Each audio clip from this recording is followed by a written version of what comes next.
شركة ريفا فارما شركة دوائية انشأت في مدينة إدلب، تتوافر فيها خط إنتاج الكبسول، إضافة إلى خط إنتاج التحاميل وخط إنتاج المضغوطات وخط إنتاج الشرابات، وهلا جديدنا خط إنتاج الكريمات والمراهم. وفرنا معظم أصناف اللي بحاجة إلى الأطباء. صارت ريفا فارما توفر بمعدل 35 ل 45% من الصيدليات في المجتمع.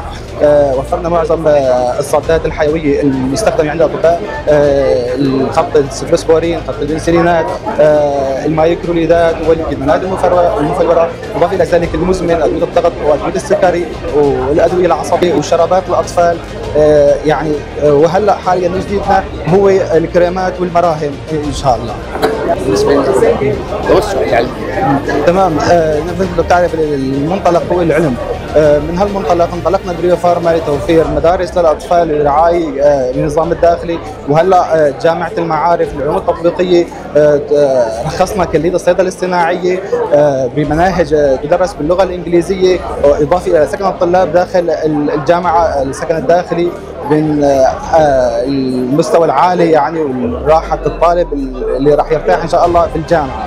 اضافه الى ذلك المخبر البحث العلمي اللي عم نشتغل عليه ان شاء الله للابحاث العلميه والباحثين العلميين في المنطقه.